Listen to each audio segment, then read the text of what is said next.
Cassandra, the daughter of King Priam and Queen Hecuba of Troy, was a priestess who was admired by the Greek god Apollo. He even gave her the gift of foresight to entice her to love him, and some say that she offered to give herself to him in exchange for these powers, but then went back on her word, while others say that she never sought these powers out. Either way, after refusing to give herself to him, Apollo was angry, but he can't take back a gift from the gods, so he cursed her with the ability to see the future, but not be believed.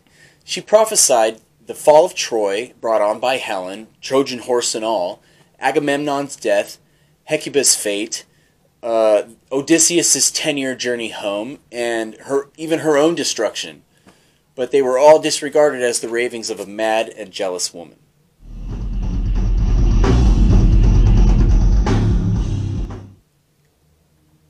What's up, everybody? Welcome back to another episode of Young and Stuff. Today I'm going to be telling you about psychics. So, let's dive in.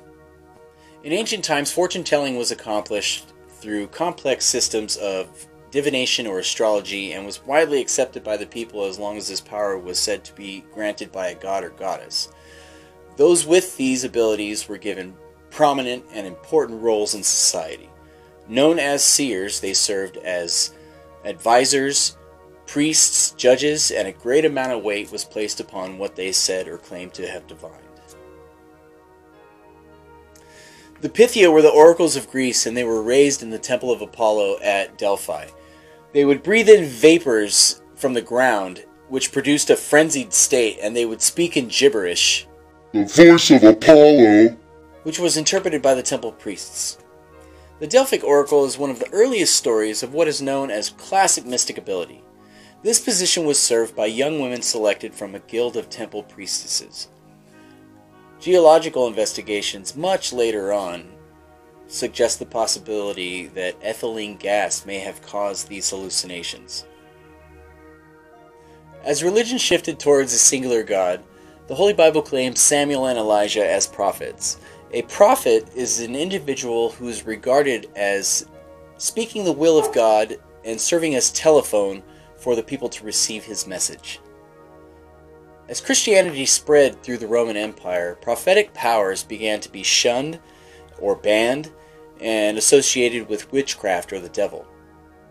In the 1500s, Nostradamus published a book of prophecies filled with natural disasters. Even though his predictions were undated, he is credited with predicting events as recent as 9/11. French astronomer and spiritualist Camille Flammarion is credited as having first used the word psychic, while it was later introduced to the English language by Edward William Cox in the 1870s.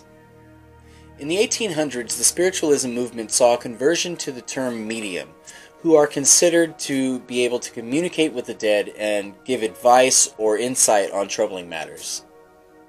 The 20th century dawned the New Age. Now called clairvoyance, psychics started to give readings at fairs and carnivals, in homes, or even over the phone. Advertising for psychics was very common from the 1960s on, as readings were offered for a small fee. William McDougall and Joseph Banks Ryan at Duke University were the first psychic researchers in the 1920s and considered to be the first to develop scientific testing for psychic abilities, but they were mostly known for their ESP test using a deck of cards. Charles Honorton built on these experiments in the 1970s and developed the Ganzfeld experiment to test for ESP, which is still used today. On to a more modern subject of scrutiny. John Edward made a name for himself when he hit the scene as a medium who could talk to your dead relatives. He soon became world-renowned, even headlining his own show called Crossing Over. But most of his tricks were based on classic charlatan ruses, to gain as much information as possible from body language and just outright blurting out the answer.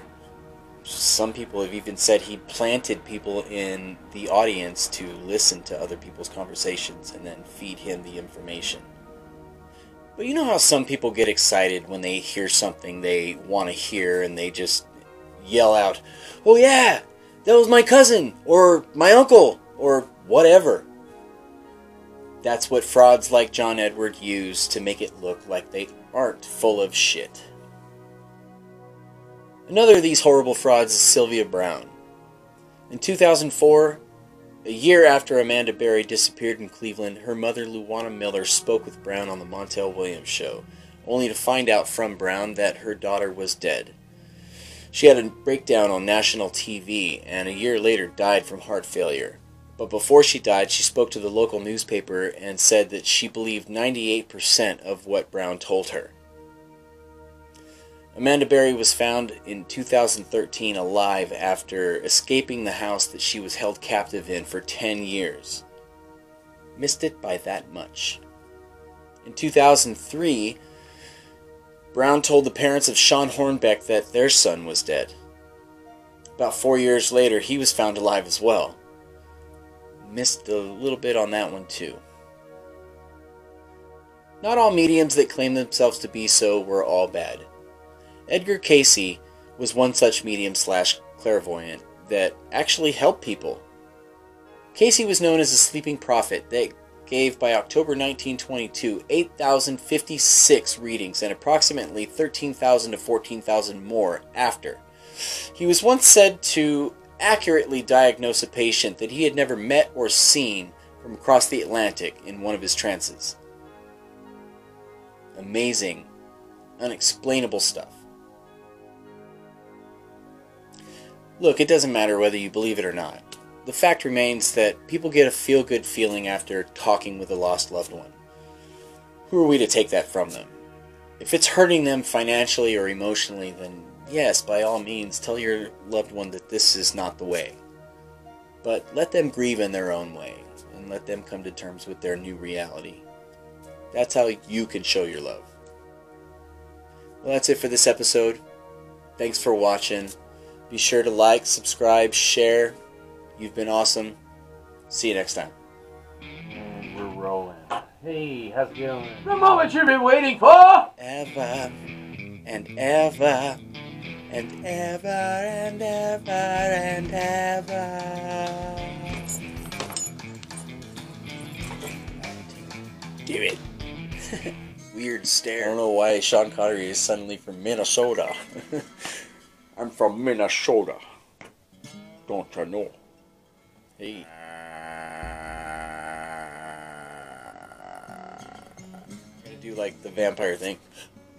Smoking my inspiration. You'll be back.